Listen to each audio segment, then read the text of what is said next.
El tercer viaje misionero del apóstol Pablo es un viaje muy especial, porque no solo con la predicación del Evangelio y establecer nuevas congregaciones, el apóstol comienza a visitar aquellos lugares que ya había fundado iglesias cristianas. Como buen pastor, como buen misionero preocupado de aquellos hermanos, que no exentos de problemas y dificultades, él comenzó a visitarlo, incluso en Éfeso quedó por un tiempo aún más prolongado. El tercer viaje misionero del apóstol Pablo es aquel tema que vamos a estar estudiando en esta lección. Recuerde, estamos estudiando el libro de Hechos. Bienvenidos a Lecciones de la Biblia.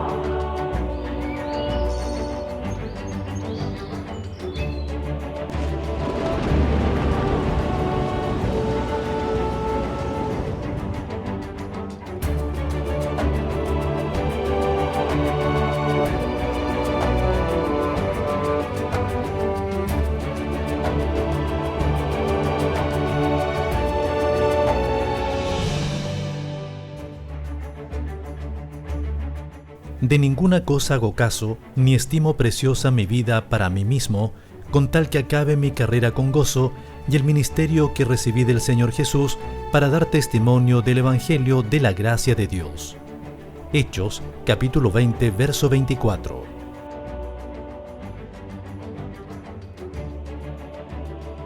Es un gusto, queridos amigos, poder darles la bienvenida a cada uno de ustedes aquí a Lecciones de la Biblia. Como bien ya decíamos, estamos estudiando el libro de Hechos, especialmente el tercer viaje misionero que comienza los capítulos previos al capítulo 18 hasta el capítulo 20, ¿no es cierto?, se está expresando allí cómo fue este viaje misionero del apóstol Pablo. Un poco de historia, de teología, un poco como si fuera una película, ver aquellos acontecimientos, imaginarnos cómo ocurrieron, las reacciones de la iglesia cuando Pablo estaba predicando, las conversiones, un montón de cosas que sin duda alguna enriquecen no solo el estudio de la palabra de Dios, sino nuestra experiencia como hijos de Dios.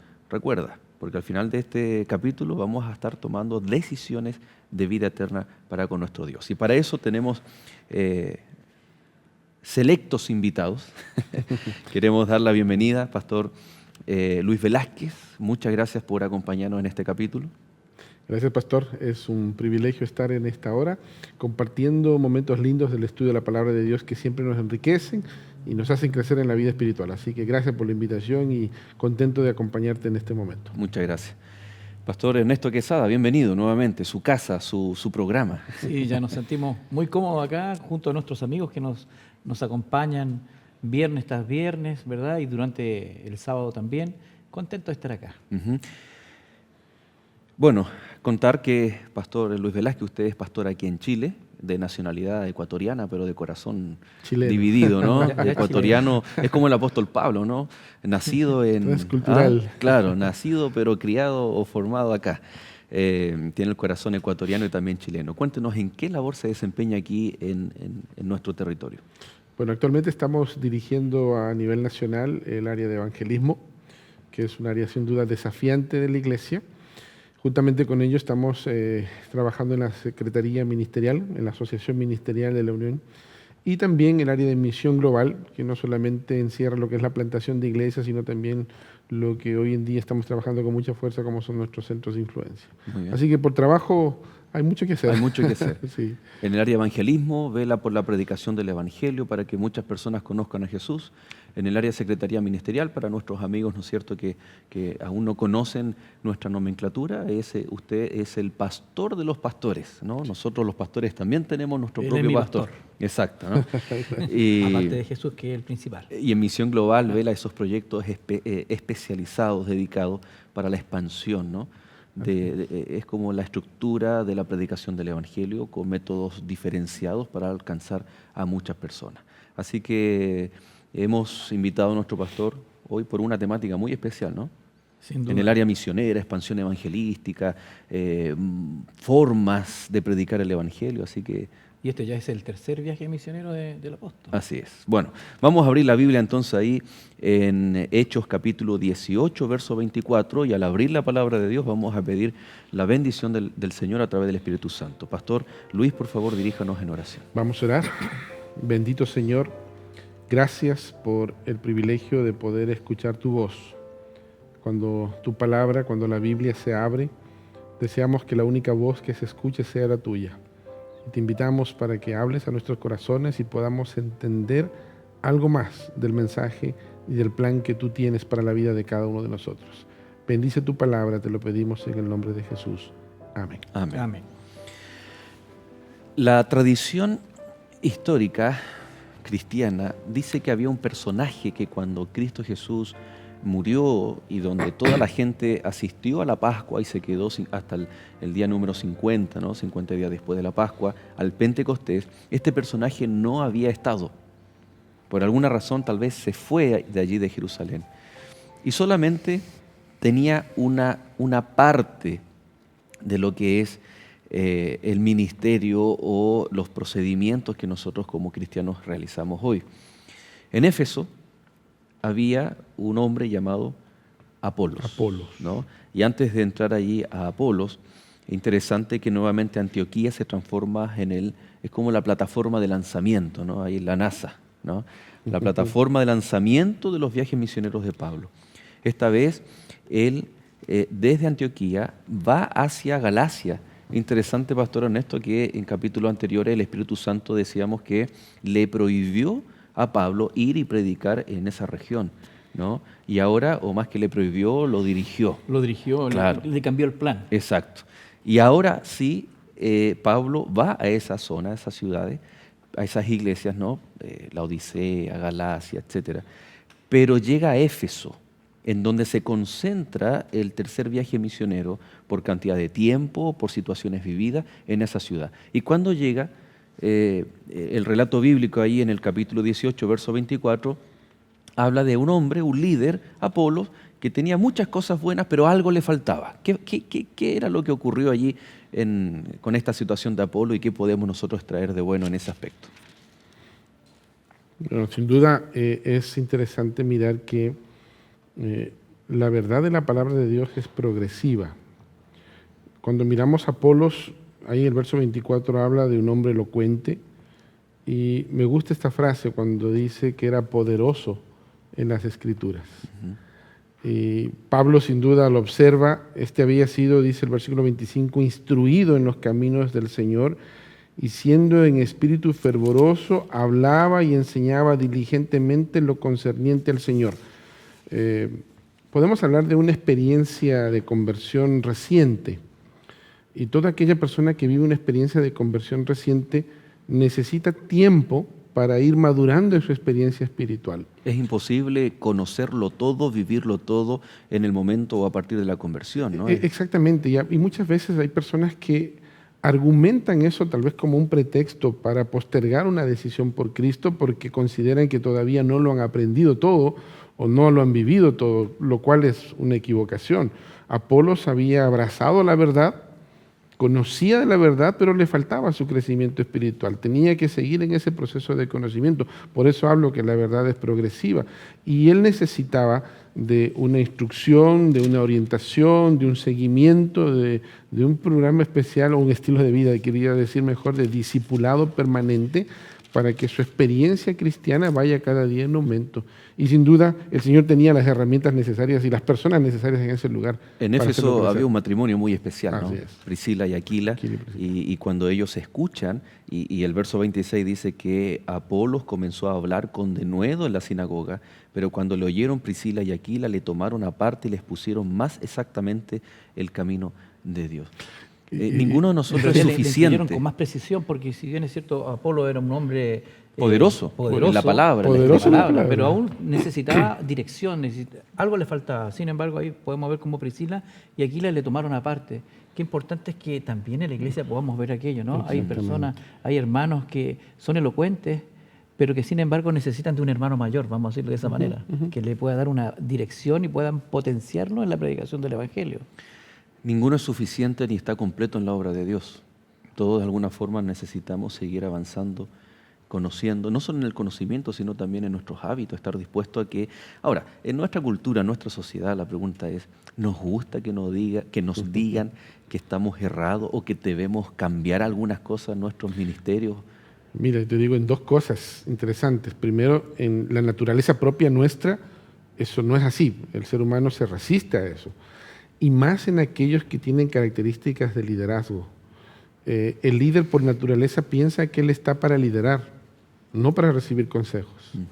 Y vemos una actitud muy positiva y humilde por parte de Apolos, porque este matrimonio de Aquila y de Priscila se acercan a él para decirle, mira, podemos ayudarte. Para hacerlo mejor. Exactamente. Y cuando uno cede a eso y ve que hay personas de experiencia que te dan una mano, que están dispuestos a apoyarte, pues alabado sea el Señor. Y eso nos enriquece nuestra vida, enriquece nuestro ministerio, nuestra vida cristiana. Y Apolos estuvo muy, muy claro en eso. Voy a aprovechar esta oportunidad. Y ahí yo menciono algo que es un concepto que es importante dentro de la iglesia, de la vida cristiana, el de personas cuidando de personas, gente que cuida de gente. Y creo que ahí está la esencia, porque como mencionabas, nos necesitamos los unos a los otros. Y a eso tenemos que apuntar, al saber que el que está a mi lado puede ser una mano amiga que me ayude a crecer en mi vida espiritual. Y el verso 28 dice que demostrando por las Escrituras, miren qué interesante, que Jesús era el Cristo. Es decir, la fortaleza de Apolos y sus debilidades, el Señor puso este matrimonio, Priscila y Aquila, para que él no sea, ninguno de nosotros es perfecto, ningún hijo de Dios es perfecto, pero aquí dice su fortaleza era la Escritura, la vehemencia con la cual él hablaba. Correcto. Pero faltaba algo y el resultado entonces es de suplir esa falencia, fortalecer su fortaleza, y ahora él demostraba públicamente a los judíos que Jesús era el Cristo a través de la Escritura. ¿No? Ahí vemos un ministerio integral. Y ese ministerio integral, mira, qué interesante, porque Apolo era, vamos a decirlo, era capo, era un poderoso en la palabra. Y aunque podría presumir de aquello, él no presumía de aquello. Pero por otro lado, Priscila y Aquila también se acercan a él en forma humilde, o sea, tampoco como presumiendo a ti nosotros te falta, nosotros sabemos más que tú, sino que creo que ahí hay algo importante que también debiéramos desarrollar en la iglesia, en las iglesias. Aquel que sabe más no debe ser arrogante, sino que debe buscar la forma adecuada para poder instruir a aquel que tiene conocimiento y para poder potenciarlo en la predicación. Estos principios son basados en el discipulado, ¿no? Correcto. Jesús toma a ciertas personas y los transforma en algo mucho mejor. Entonces, no dando un consejo jerarquizado desde arriba hacia abajo, sino de igualdad. ¿No? Queremos que seas mejor. Eres bueno, Apolos. Ahora queremos que seas mucho mejor. Y el resultado es extraordinario. Ahora, Apolos no estaba solo.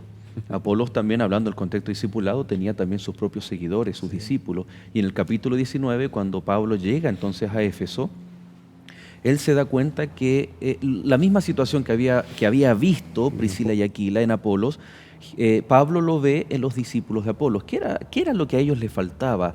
¿Qué conocimiento era lo que tal vez, siendo cristiano y discípulos cristianos, miembros de la iglesia, pero algo les faltaba? Si bien es cierto, Apolo, sus amigos, creían en Jesús, hay evidencia acá en la Escritura que creían en Jesús, pero habían sido bautizados solo en el bautismo de Juan. De Juan el Bautista. Algo les faltaba. Y ahí, de hecho, ahí en el verso número 2 del capítulo 19, les dijo, ¿recibisteis el Espíritu Santo cuando creísteis? Ya habían creído, ya habían aceptado. Y sigue diciendo, y ellos le dijeron, ni siquiera hemos oído si hay Espíritu Santo. Algo faltaba, algo importante, ¿no? ¿Era un error entonces estar bautizado solo por el bautismo de Juan? ¿Que era de arrepentimiento? Sin duda que no era un error, sino que por el contrario, como tú bien lo dijiste en un principio, la revelación es progresiva. Es progresiva. Ellos tenían un conocimiento determinado y de hecho eran fieles al conocimiento que tenían. Poderosos es la palabra. Pero esto también significa, como la revelación es progresiva, que aún no les había llegado esa luz, vamos a decirlo de esa manera, pero ahora ellos tenían que tomar una decisión. Esta evidencia claramente de que Apolos no había estado en el Pentecostés. No había estado en el Exactamente. Pentecostés. no había Exactamente. evidenciado la presencia Del del Espíritu derramamiento Santo. del Espíritu Santo, y que eso requería. Cuando nosotros vemos el libro de Hechos, lo que más se repite en el libro de Hechos es la actuación del Espíritu Santo. Y fueron llenos del Espíritu Santo. El Espíritu Santo conducía, disponía, ordenaba. Y la evidencia muestra aquí en el capítulo 19 que estos apóstoles requerían aquello. Y yo me llama la atención que cuando Pablo los confronta y les hace esta pregunta, si conocían o no con respecto, habían o no recibido el Espíritu Santo, ellos, bueno, dicen, ni siquiera hemos oído de ello, pero también toman una actitud de querer aprender, de querer saber aquello que no sabían, pero sí tenían la disposición de aprender. Y prueba de ello es que cuando reciben esa instrucción, ellos finalmente toman un paso de fe, de avanzar conforme a lo que la Biblia les estaba mostrando. Así que también es una actitud que vale la pena resaltarla. Ellos de se estos vuelven, hombres. ese paso de fe entonces Es un rebautismo. se vuelven a bautizar. Correcto. Ahora. Era necesario que tuvieran vamos a decir, disfrutar de una experiencia más profunda del Señor, Sí. de nuestro Señor. Hay que tener mucho cuidado porque podemos correr el peligro de pensar que Pablo los estaba nivelando, ¿no? Ellos eran inferiores y en ningún momento las Escrituras hacen mención de que ellos eran inferiores. Al contrario, con el ejemplo de Apolos, le faltaba algo, es cierto, pero no por eso era ignorante en la Escritura, no por eso no predicaba, sino todo lo contrario. Ahora, cuando nosotros tomamos este ejemplo, para en la actualidad las personas que se rebautizan, dicho de paso, hay muchos prejuicios con respecto al rebautismo. Totalmente. Y esta es una base bíblica, pero que tiene que ser correctamente aplicada. Yo lo veo de la siguiente manera: si ya era poderoso, y ahora imagínate con el Espíritu Santo, era un hombre ahora elocuente. Si era elocuente, imagínate ahora con este don maravilloso del Espíritu Santo. Obviamente que hay muchos amigos, ¿verdad?, que tienen el conocimiento, pero necesitan mayor fuerza, y esa fuerza, ¿quién te la va a dar? El Espíritu Santo. Allí en Hechos capítulo 2, ¿no? El bautismo, el de Juan, era de arrepentimiento. Arrepiéntanse, se bautizaban, y era forma de evidenciar un deseo de preparación Correcto. para la venida del reino. En el Pentecostés, el bautismo fue arrepiéntanse, está el concepto de Juan, arrepiéntanse, es decir, el nuevo bautismo o este bautismo del Espíritu Santo no invalida el anterior.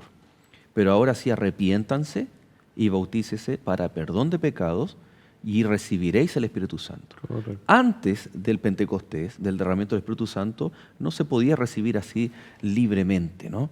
Entonces, no significa que el Espíritu Santo no estaba actuando. El Espíritu Santo actúa, ¿no es cierto?, abriendo el paréntesis, desde la creación, todo el Antiguo Testamento. Pero de forma para capacitar a la iglesia, es a través del Pentecostés o a partir del Pentecostés, y dice ahí Hechos 2, ¿no es cierto?, y recibiréis el don del Espíritu Santo. Al no estar en el Pentecostés, ellos pensaron que estaban bien. Pero como avanzó, ¿no es cierto?, este tema de la iglesia, y cuando llega Pablo y les pregunta, ¿ustedes vivieron la experiencia? Y no es que Él los nivela, sino les da las orientaciones para que tengan el privilegio de vivir no el trabajo del Espíritu Santo junto a ellos, sino en ellos, ¿no? Que la plataforma de lanzamiento no sea el Espíritu Santo trabajando del exterior, sino desde el mismo corazón de ellos. Tener una experiencia más profunda en el Señor. Dice allí, y hacía Dios milagros extraordinarios por mano de Pablo. ¿Quiere saber usted cuáles son esos milagros? ¿Qué semejanza tiene incluso con los milagros que Jesús hizo cuando Él estuvo en esta tierra? Vamos a un alto, no se separe, continuamos en Lecciones de la Biblia.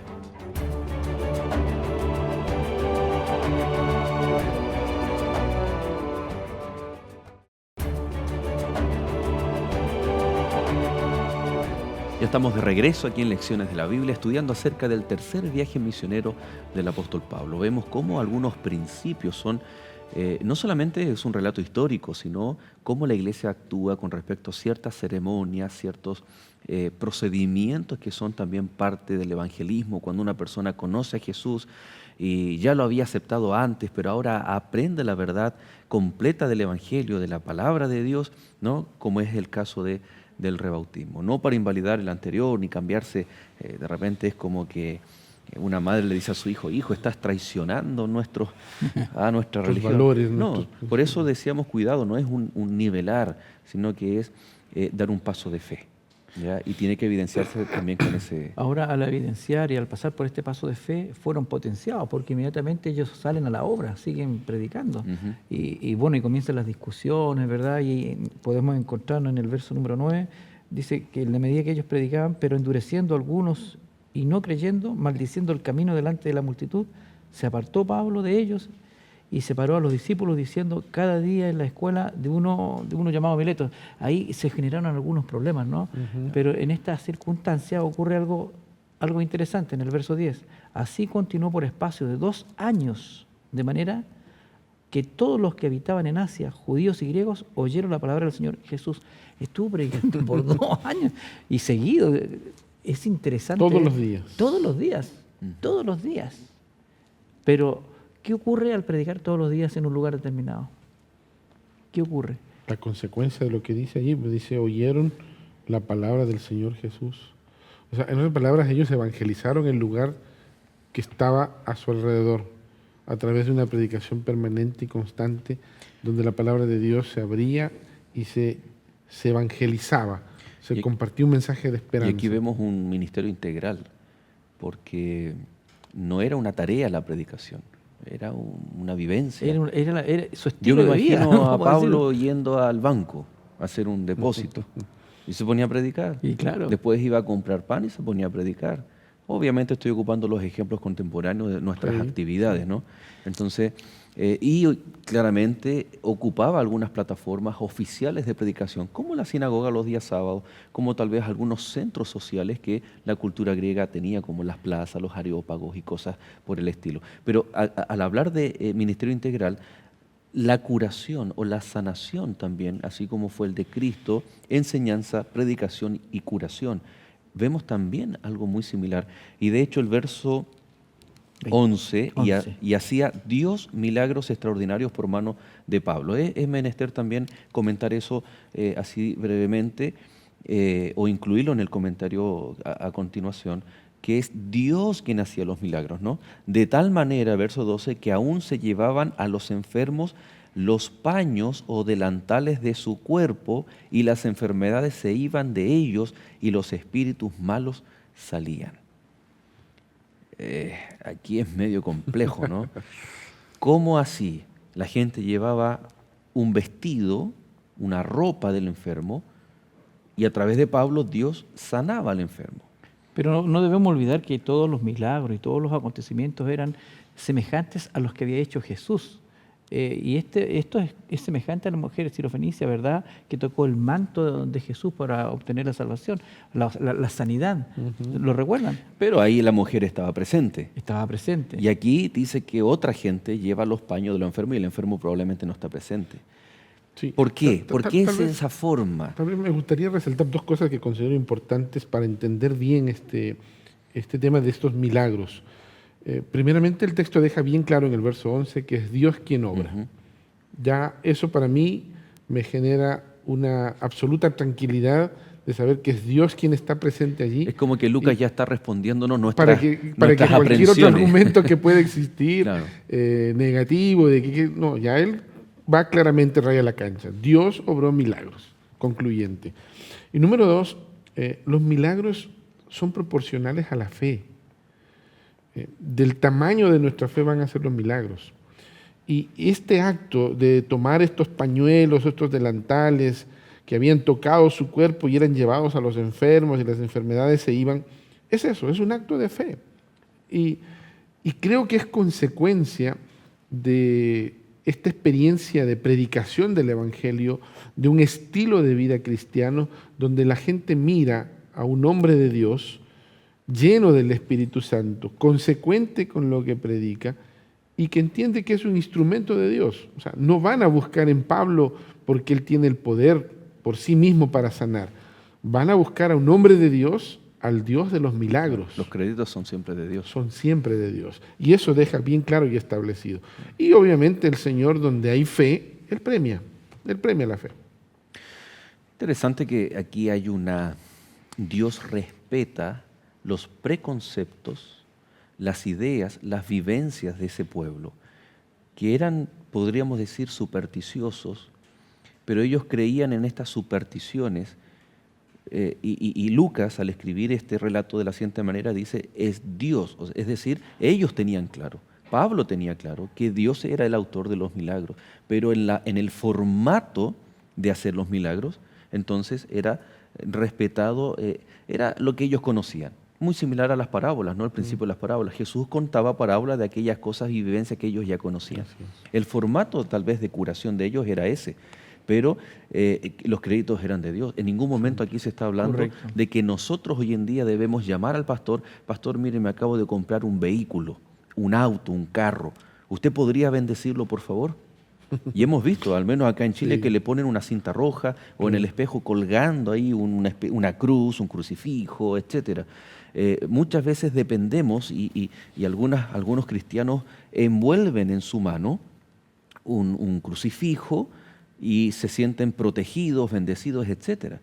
En el caso de la gente, de los cristianos de Éfeso, la gente que llevaba estas ropas, ellos no decían esta ropa, este sudario, lo voy a guardar porque aquí hay poder. Tal vez esa era la base de creencias que ellos tenían. Pero Lucas dice, no, es Dios quien sana. Es Dios quien sana y Dios satisface las necesidades del pueblo según su nivel de entendimiento. Ellos tampoco entendían tanto y Dios es fiel también a la fidelidad del poco conocimiento que algunos tienen. Es interesante que unos, como dice aquí, adivinos, exorcistas, ambulantes. Que había en el contexto de ese lugar. Y ellos, para no ser menos, intentan hacer exactamente lo mismo. Aparece un endemoniado. ¿Y qué fue lo que ocurrió? ¿No? Y incluso ellos dicen, en el nombre de Jesús. ¿Por qué ellos, en el nombre de Jesús, no son capaces de hacer lo que Pablo y Pedro también en Jerusalén hicieron en el nombre de Jesús? Ahí yo vuelvo a lo mismo que mencionaba y tiene que ver con varias cosas. Una de ellas es la relación que yo mantenga con el Señor, la comunión y el contacto que tenga con Él. Y número dos, este acto de fe. Ellos no era un acto de fe, era un acto de presunción, un acto de demostrar. Ellos la usaron como una frase mágica. Exactamente, como que porque yo pronuncio el nombre de Jesús y listo, y esto va a suceder y va a ocurrir el milagro. No. Vuelvo a insistir, es un acto de fe donde el ser humano, mirando hacia adelante, Señor, no veo, tal vez veo todo el panorama oscuro, pero avanzo, porque tengo certeza que tú estás al control. Y ellos no estaban pidiendo al Señor que Él manifestara su poder. Ellos creían tener el poder para solucionar los problemas y dar sanidad a las personas, lo cual no era lo correcto. Y claro, me parece que de una manera también para ellos era una presunción. Ellos querían presumir de que también tenían los mismos poderes y vemos que fueron trasquilados. Ese fue el resultado, ¿no? El endemoniado que intentaban sacar el demonio, se abalanzó sobre ellos, quedaron todos mordidos, rasguñados. Y miren lo que dice. Conocemos a Jesús, conocemos a Pablo, pero ¿tú quién eres? Claro. Quedaron en ridículo. Realmente. Y el verso 17 dice, y esto fue notorio a todos los que habitaban en Éfeso. Al leer esta frase, es inevitable recordarnos del Monte Carmelo, ¿no? Algo notorio para toda la ciudad, para todo el pueblo de Israel en ese contexto, que Elías era el hombre de Dios y que Dios era el Dios verdadero y no Baal, ¿no? Entonces dice, así judíos como griegos, y tuvieron temor todos ellos, y era magnificado el nombre del Señor Jesús. Aquí está el resultado final de una sanación. No es el fin en sí mismo ser sano, sino que el nombre de Dios sea glorificado. Y muchas veces tal vez nos puede pasar a nosotros, como pastores o como personas que están con alguna dolencia. ¿Cuál es el objetivo de pedir que Jesús sane a alguien? ¿Cuál debería ser el objetivo final? ¿Solo la sanación o, como dice acá, que el nombre de Dios sea glorificado? Si tú miras ahí, el verso 20 también habla de un crecimiento y un prevalecimiento de la verdad de forma poderosa. Todos los actos y los milagros de Dios en nuestra vida deben siempre atribuírselo a Dios. Él lleva el crédito, Él lleva todos los derechos, porque Él es el quien tiene el poder. El momento en que nosotros en algún momento como iglesia o como líderes pensemos que somos nosotros los que tenemos ese poder, estamos exterminados. Ya estamos actuando haciendo prevalecer nuestro yo, nuestras capacidades, lo que yo creo, lo que yo pienso, lo que yo soy, la elocuencia que tengo, cuando no, todo es gracias al Dios que servimos y todo el crédito siempre tiene que dárselo a Dios. Claro, y también es para confirmar la fe del creyente. Correcto. Entonces hay una cosa muy importante que muchos consideran que el otro día, la semana pasada, me parece, o la antepasada, hablábamos de que Satanás también hace milagros y milagros mentirosos. Pero estos milagros eran para confirmar la fe del creyente. Y dice que no fueron pocos los que creyeron. Y no fueron pocos los Todos creyentes, fueron pues. sorprendidos, admirados y creyeron en el nombre de Dios. ¿Y qué ocurrió? Algo práctico, pero que denota un conflicto entre el bien y el mal. Había un hombre llamado Demetrio, ¿no? El cual era un artesano. Yo quiero harto los artesanos, yo soy hijo de artesano. Sí. Y muchas veces cuando la industrialización saca un producto, elabora un producto mucho más barato, entonces el artesano pierde su fuente laboral, sus ganancias, etc. Miren qué interesante, pero este artesano no era muy de los buenos, ¿no? Él vendía templos de Artemisa, o también llamada la diosa Diana. Entonces él se dio cuenta como todo Éfeso estaba creyendo en Dios, dejando la idolatría. Naturalmente él vio mermadas sus ganancias. ¿Y qué es lo que ocurre? Él se dirige con qué argumento a los líderes, ¿no? Que también se veían, dice el verso 25, los cuales reunidos con los obreros del mismo oficio, dijo: varones, sabéis que de este oficio obtenemos nuestras riquezas. Pero veis y oís, claro, él fue al sindicato de artesanos. Se metió con el sindicato. El sindicato de artesanos que hacían templos de la diosa Diana o Diana. Artemisa. Entonces, es un conflicto práctico, alguien puede decir, es el fruto de su trabajo. Pero ¿qué denota este conflicto, este alboroto en Éfeso? ¿Qué está mostrando allí? Por un lado, crece la obra, muchos conversos. ¿Cómo es el conflicto? Y aquí nuestro pastor, que pues, tiene para contar muchas historias, ¿no? Como evangelista. Cuando uno hace evangelismo, ¿qué pasa? Milagros, cosas buenas, pero también está el conflicto, ¿no? A ver, es que la experiencia de conversión de una persona, primero es un milagro. Y esa experiencia de conversión trae como consecuencia el renunciar a muchas cosas que yo antes amaba y de amar muchas cosas que antes aborrecía. En otras palabras, yo en este contexto, cuando dices el tema de evangelismo y de las campañas, yo siempre digo que la conversión de una persona es para revolverle su vida completa. Si la experiencia de conversión es genuina de esa persona, todo se revuelve, todo se cambia, todo se transforma, porque está tomando un rumbo distinto al que el mundo nos lleva. Está renunciando a todo lo que el mundo nos pide que hagamos. Y cuando vemos en este contexto de este alboroto que se produce ahí en Éfeso, claro, estas experiencias de conversión también estaban trayendo problemas no solamente a los que estaban siendo convertidos, sino a los que estaban alrededor de ellos. Y eso es lo que produce el Evangelio. El Evangelio produce trastorno. Cuando vemos en el libro de Hechos, dice que fue todo ese sector del Asia Menor trastornado por el Evangelio. Y eso es lo que produce una conversión de una persona y el poder del Señor, el poder del Evangelio. No todo queda igual. No todo queda igual. Exacto. Y pastor, mire, antes el verso 27 dice, Demetrio, hablando a este sindicato, la agrupación de vendedores de artesanos, y no solamente hay peligro de que nuestro negocio venga a desacreditarse, o sea, no solo estamos en riesgo de quedar cesante, sino también que el templo de la gran diosa Diana sea estimado en nada y comience a ser destruida la majestad de aquella a quien venera toda Asia y el mundo entero. Quiso presentarlo de una forma piadosa, ¿verdad? Pero la verdad lo que él estaba haciendo estaba usufructuando de la fe de las personas. De las personas. Y eso, y todo lo que el apóstol Pablo o los predicadores estaban haciendo en ese momento caía en desmedro de lo que él estaba haciendo. En realidad él no estaba preocupado de la fe de la gente, sino que estaba preocupado más de su... O era una preocupación primaria. Correcto. Igual se manifiesta la preocupación de... porque es una cultura, la cultura greco-romana, muy apegada a la idolatría, a los dioses. Ellos dependían. Si algo me ocurría mal, es porque la diosa está enojada. Tengo que aplacar su ira. Es porque ellos estaban muy conscientes de ese fenómeno de concientizar sus experiencias con los dioses. aunque ellos sabían que los dioses eran distantes, nunca interactuaban con ellos, ¿no? Así como el Dios de la Biblia, me refiero, contrastando. Pero él también manifiesta este conflicto, ¿no? Un conflicto entre Cristo y Satanás, de hacer errar a los hijos de Dios con respecto a la correcta adoración a Dios. Y fíjate que porque al final era una idolatría, esta idolatría amenazó el ministerio del apóstol también en aquel lugar. O sea, no era menor. De hecho, dice allí la Escritura, cuando oyeron estas cosas se llenaron de ira y gritaron diciendo, grande Diana de los Efesios. O sea, querían apagar la voz de los predicadores en ese momento. Y la ciudad se llenó de confusión. Y se llenó de confusión. Porque por un lado habían aceptado la palabra Claro. de Dios a través de Pablo, y por otro lado también veían sus tradiciones, lo que ellos estaban acostumbrados, se criaron viendo el templo de Diana, escuchando a los predicadores de Diana, etc. Entonces está el conflicto que tú decías, ese trastorno que se produce. Es alborotar. Aquí hay un pensamiento que me llamó la atención, que lo voy a leer textualmente y menciona y dice: el emocionante relato del disturbio en Éfeso testifica del éxito de Pablo en atraer al pueblo a la adoración al Creador.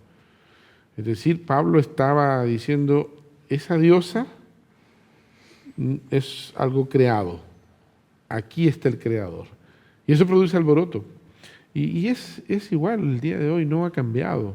No ha cambiado, el Evangelio sigue siendo el mismo, y cuando esa palabra se predica con autoridad, produce alboroto, produce trastorno en la gente, y la gente ve. Yo he estado en muchas series de evangelismo, campañas, cruzadas de evangelismo, donde hemos tenido oposición, donde se ha predicado la palabra, y de pronto gritos, personas, procesiones, a veces hasta objetos que son lanzados para evitar de una forma u otra que la palabra de Dios sea predicada, porque aquel que rechaza la verdad siempre va a atacar. Aquel que es sincero va a hacer lo suyo, va a asimilar lo que Dios le dice y va a tomar un rumbo correcto. Y bueno, hemos visto siempre que cuando Pablo predica la palabra de Dios no está exenta de problemas, en todo momento. Pero siempre la palabra de Dios sale victoriosa y el poder del Espíritu Santo para la conversión de muchas personas. Queridos amigos, no se separe, vamos a nuestro último corte, volvemos con la última parte de este maravilloso viaje misionero del apóstol Pablo.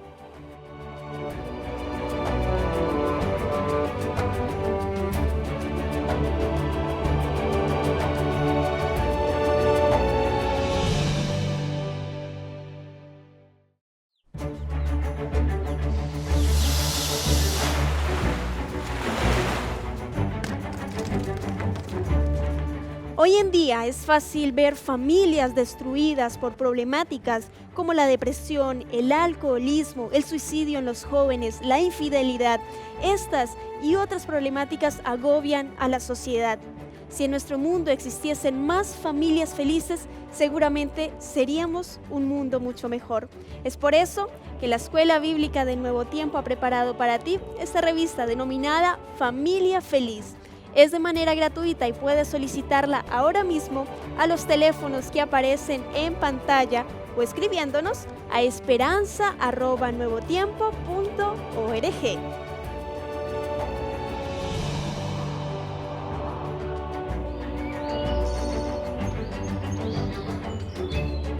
Ya estamos de vuelta, queridos amigos. Muchas gracias por permanecer en compañía de Lecciones de la Biblia. Pastor Ernesto, Pastor Luis, ustedes han sido testigos también de muchas personas que llaman a Nuevo Tiempo alrededor de toda Sudamérica para pedir los materiales de escuela bíblica que ellos ya vieron, ¿no? Ya aparecieron los números de teléfono por cada país. Aquí nuestro pastor trabajó en Uruguay, como de alguna forma Nuevo Tiempo está presente en Ecuador, Perú, Bolivia, a lo largo de Sudamérica, Argentina, ¿no? Entonces aquí también en Chile, y aprovechamos de invitar a todos nuestros amigos para que se pongan en contacto. Y lo que yo les decía, ¿no? Hemos sido testigos de muchas personas que tienen este alboroto espiritual para bien, ¿no? Son trastornados para bien. La palabra de Dios, milagros que están esperando, muchas cosas, muchas formas que Dios actúa a través de... es una guía para estudiar la Biblia y para que tengan un encuentro con Cristo Jesús. Así que animamos a nuestros amigos ahí para que puedan escribirnos, pedir los materiales de Daniel, Apocalipsis, familia, enseñanzas de Jesús, ¿no? Y son materiales maravillosos. Muy, muy bonitos. Y Muy gratis. bien. Amén, todavía más. Eso es lo mejor. Y gratis, ¿no? Mucho mejor. De repente uno compra por internet y se demoran las cosas en llegar y aquí ellos llaman. Nuestra secretaria con mucho gusto va a etiquetar y va a enviar lo antes posible para que llegue directamente a sus casas. Así que es un Lindo regalito. trabajo que Nuevo Tiempo desarrolla para compartir esperanza con Así aquellos es. que lo quieren. Pablo estaba ahora en Troas. Bueno, dicho de paso, quisieron salir de Éfeso, no pudieron porque la gente estaba alborotada, gritando, grandes Diana, y logran sacar a un judío y casi lo matan, ¿no? Y los hermanos procurando impedir de que, porque Pablo cuando supo lo que estaba sucediendo inmediatamente quería ir a meterse ahí en donde Y lo frenaron, lo detuvieron. Y lo Y cuando detuvieron. la multitud se calmó, entonces ellos comenzaron a viajar para avanzar en el tercer viaje misionero. Correcto. Pero en Troas hay algo bien interesante. Dice el verso 7 del capítulo 20, el primer día de la semana, reunidos los discípulos para partir el pan, Pablo les enseñaba habiendo de salir al día siguiente y alargó el discurso hasta la medianoche. Y había muchas lámparas en el aposento alto donde estaban reunidos. Primera pregunta es entonces, hasta aquí el relato, el Nuevo Testamento, y para qué decir el Antiguo Testamento, siempre hablan del día de reunión, de congregarse, como el día de reposo, y que se entiende bíblicamente como el día sábado. Por lo tanto, el primer día de la semana es el día domingo en la Biblia. Y aquí dice que se reunieron o hicieron un culto el día domingo. Esta es una evidencia bíblica tal vez para avalar que hoy en día es lícito reunirnos el domingo para adorar a Dios. Absolutamente no. Y explico por qué. Primero considero que el autor de Hechos, que es Lucas, jamás estuvo en su mente, o lo voy a decir de esta forma, si estuviera aquí con nosotros y escuchara los argumentos que se tratan de dar para intentar argumentar que estos pasajes de la Biblia afirman de manera categórica que el día de reposo es el domingo, Lucas se quedaría horrorizado, porque no es ese su propósito. Simplemente está narrando un hecho, está narrando una historia. Y que es la naturaleza una del situación, libro. que es la naturaleza Claro. del libro, justamente, que es historia, Por tanto, no está argumentando ni queriendo defender algo. La Biblia es un todo. Yo no puedo de un texto de la Biblia sacar una creencia. La Biblia, de principio a fin, como lo mencionaste de forma muy clara, nos habla categóricamente de la observancia del día sábado como día de reposo. Eso está establecido en el Antiguo y en el Nuevo Testamento. Ya partiendo por esa base, esta experiencia en Troas del apóstol Pablo no es un argumento para nada valedero para mencionar de que es el día de reposo. Él está contando su historia y menciona que Pablo estaba muy próximo a viajar, necesitaba, al día siguiente él viajaba, necesitaba pasar tiempo con la iglesia. Yo he tenido la experiencia de viajar por muchos lugares y cuando estoy en mi casa trato de pasar el momento la mayor cantidad de tiempo posible con mis seres queridos porque sé que al día siguiente no voy a estar. Y Pablo quiso hacer eso, alargó la programación hasta más tarde, hasta la medianoche. Hubieron incidentes inclusive que ocurrieron en ese mismo lugar. Disculpo, de repente siempre estamos viajando hacia nuestros seres queridos y llega el anciano de la iglesia y dice, pastor, usted está aquí, ¿podría predicar esta noche en el culto? Correcto. Era simplemente aprovechar la oportunidad que estaba el apóstol Pablo, ¿verdad? Un personaje importante, ya reconocido por toda su trayectoria. Más todavía, él alargó, y de hecho ahí declara que el primer día de la semana, pero sin embargo dice que habían, y de hecho Lucas se encarga de señalar ahí en el verso 8, y había muchas lámparas en el aposento Estaba alto oscuro. donde estaba oscuro. Y si nosotros consideramos que el apóstol Pablo, y bueno, y toda la cristiandad guardaba el sábado en ese momento, y de acuerdo a lo que dice la Escritura, el sábado comenzaba a la puesta del sol del viernes y concluía a la puesta del sol del sábado, y el domingo comenzaba a la puesta del sol del sábado. Entonces el culto necesariamente comenzó el día sábado. Correcto. Y el primer día de la semana fue cuando se encendieron las lámparas o cuando ya el sol se había puesto. Y de hecho, y hay otro argumento más que manifiesta ahí el Lucas. Dice que estaba agustico, se alargó tanto que el niño, el sueño lo Cayó el tercer piso. y cayó. Ahora, si tomamos, porque este es una especulación de acuerdo a la cultura de ellos, Correcto. pero era mixta la cultura, no solo hebrea, sino también griega, en el caso de los cristianos gentiles o helenísticos. Y si hubiese sido tal como el cómputo griego del cambio de día, que era la medianoche, el texto dice que el discurso hasta la medianoche, y de hecho el discurso fue interrumpido por lo que le pasa a este joven. Correcto. Entonces, ¿podría haber sido el culto comenzado día domingo? Sí. Podría haber sido el domingo. Podría sin ningún haber sido problema. comenzado el día sábado y pasó la puesta de sol, ya se considera como primer día de la semana también, pero como es un culto, aprovechando que Pablo está pasando por allí y que al día siguiente se tenía que Estaba ir. en camino. Exacto, es decir, este no es un culto oficial organizado o que era el culto semanal. No debería generarnos alguna dificultad para poder comprender esto. Claro. Y bueno, y Eutico lo venció el sueño, se cayó del tercer piso, murió, ¿no? Y Pablo incluso ahí hace un milagro. ¿Qué particularidad tiene ahí el milagro de Eutico, no? Verso 10, capítulo 20, verso 10. ¿Lo pueden leer ahí, por favor? Sí. Lo leo Dice, yo. entonces descendió Pablo y se echó sobre él y abrazándolo dijo, no os alarméis, pues está vivo. Ujú. Después de haber subido y partido el pan y comido, habló largamente hasta el alba y así salió. Y se fue. Y se fue. exacto. Y ahí se cierra la idea que estábamos hablando, ¿no? Era algo eventual, no era algo constante. Vemos que hay partimiento del pan, puede ser contexto social o puede ser contexto litúrgico, pero es, ¿no es cierto?, por la situación. Y menciona, disculpa, al final dice, y de hecho la iglesia dice, y fue consolada, así finalmente se cumplió el propósito que ellos querían. Lo que pudo haber terminado en esa madrugada en una tragedia de muerte, de luto, de funeral, la presencia de Dios, y ese es tal vez el mensaje para nuestros amigos que nos escuchan, la presencia de Dios en un lugar transforma las cosas.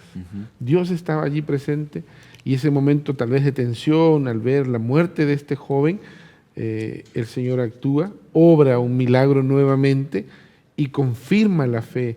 Yo creo que el cierre fue extraordinario, el cierre fue extraordinario, un milagro donde un muerto resucita, es una evidencia más del Dios al cual Pablo predicaba y lo predicaba con pasión, con dedicación, con todo lo que deberían tener los ingredientes de un predicador. Estas iglesias se caracterizaban por ser muy bondadosas, muy generosas. Es parte de la gratitud cuando vivo una experiencia espiritual de salvación. No solamente la expreso en compromiso yendo a los cultos, siendo un misionero comprometido, sino también siendo generoso y colaborador con la misión de expansión del Evangelio. Pablo quería ir a Jerusalén. Pablo quería, y no solamente, Pablo quería ir a Roma y hasta la misma España. Pero él dice, primero tengo que ir a Jerusalén. Y él quería hacer un puente estratégico con Jerusalén. Y para quitar ciertos prejuicios, él llevaba una ofrenda de parte de las iglesias, ¿no?, de las regiones de Asia. Entonces, ¿qué es lo que ocurre? En Miletos él da un discurso. Y cuando llega a Cesarea, a Tiro, los hermanos tienen una actitud muy interesante para con Pablo. Hay manifestaciones del Espíritu Santo, hay revelación a incluso un profeta, ¿no?, Ágabo. En los minutos que nos quedan, como el Señor también, hemos visto y evidenciado que en los viajes misioneros el Señor utiliza a los predicadores, a los apóstoles, pero también a la iglesia. ¿Qué consejo le da la iglesia a Pablo con respecto a su viaje, sus propósitos, sus intenciones de ir a Jerusalén? Interesante que la iglesia quería seguir disfrutando de su pastor, quería pasar más tiempo con su pastor, pero Pablo siempre tuvo claro dónde estaba su norte. Pablo siempre estaba considerado que tenía que llegar a Jerusalén, a pesar que ahí la iglesia en sí, había mucha gente que se oponía a su ministerio, y por el otro lado el tema de la persecución que tenía y de aquellas personas que lo perseguían, todo hacía presagiar y todo estaba claro el panorama de que llegando allá el panorama iba a ser totalmente desalentador. Y ahí el Señor usa a instrumentos de la misma iglesia, aparece este mismo profeta Ágabo, donde genera una advertencia al apóstol, pero el apóstol sigue claro en su objetivo. Yo tengo que llegar a Jerusalén porque el Señor me lo ha mostrado, porque considero que es así, y creo que es una lección muy interesante en el liderazgo de no rehuir los problemas. A veces, frente a situaciones complicadas que podamos vivir, podemos hacer el quite, podemos irnos por otro camino, pero no, hay que seguir el camino que el Señor nos muestra, aunque existan riesgos. Y eso es lo que Pablo finalmente entendió, y a pesar de la iglesia que se estaba oponiendo, recomendarle, no te vayas, quédate, vamos a otro lugar, Pablo mantuvo su posición. Y es un lindo ejemplo para que hoy, a través de Nuevo Tiempo, a través de las iglesias, a través de todos los esfuerzos que la iglesia hace, nosotros tomemos también ese compromiso de predicar el Evangelio, para que así, pastor, usted ahora tenga la invitación para nuestros amigos, ellos puedan aceptar a Cristo Jesús, así como muchas personas creyeron en la palabra de Dios y entregaron su vida a Cristo Jesús. Así es. Así como el apóstol Pablo, junto a todos sus compañeros, se reunían para escudriñar las Escrituras, el Señor tenía un plan especial, no solo para Pablo, sino para ti también. Tal vez en este momento estás pasando por momentos difíciles, pero yo quiero invitarte a que no sigas pasando ese momento. Quiero invitarte a que vayas a la internet, pongas ahí encuentroeniglesia.com y te puedas acercar a una de las iglesias que está más cerquita de tu casa, o tal vez cerca de tu trabajo, pero acompáñanos. Hay tantas situaciones en la vida que nos pueden traer tristeza, pero sin embargo muchas veces las tristezas se transforman en una bendición. Dice el libro de Lamentaciones que Dios no aflige ni entristece voluntariamente a sus hijos. Podemos ver durante este estudio cómo Eutico, un pequeñito que cayó de un tercer piso, que pudo haber malogrado toda una ceremonia tan especial y linda, finalmente terminó en bendición. Tal vez hoy estás pasando un momento difícil y consideras que no tienes solución. En Jesús hay solución para todos nuestros problemas, para tu tristeza también. Yo quisiera orar por ti, pero más que eso, quisiera invitarte a aceptar a Jesús como tu Salvador. En Él vas a encontrar la esperanza, en Él vas a encontrar bendición, en Él vas a encontrar paz y solución. Tal vez la solución no será en este momento, pero debes tener paciencia. Así como dijo el apóstol Pablo, no me quebrantes el corazón. Lo que debo hacer, debo hacerlo. Dios tiene un tiempo también para ti, y hoy es el tiempo de entregar tu vida a Jesús. Yo quisiera orar por ti en esta hora y quisiera invitarte a buscar una iglesia que nos puedas acompañar. ¿Qué te parece que inclinemos el rostro y podamos encomendar nuestras vidas al Señor? Vamos a orar. Querido Padre, te agradecemos en esta hora, porque en tu amor y misericordia podemos ver milagros de resurrección. Tal vez algún amigo que en esta hora nos está escuchando y nos está viendo se siente muerto en vida, pero tú, Señor, puedes resucitarlo. Amén. Tú le puedes levantar. Permite, Señor, en tu misericordia, que tu Santo Espíritu pueda obrar en el corazón de él en esta hora. Seguramente hay alguno que en este momento tiene lágrimas en sus ojos porque está teniendo una experiencia con Jesús. Padre eterno, bendícele abundantemente. Ten misericordia, Señor, de aquel que se ha alejado de ti. Y danos la oportunidad en este momento de recibir tu bendición sobre nuestras vidas. Gracias, Señor, porque nos das la oportunidad también de poder reunirnos y congregarnos. Bendice a nuestros amigos que nos están acompañando en esta hora. En el nombre de Jesús te lo rogamos. Amén. Amén. Muchas gracias, Pastor Ernesto, por acompañarnos en este capítulo. Pastor Luis Velázquez, muchas gracias también por su compañía.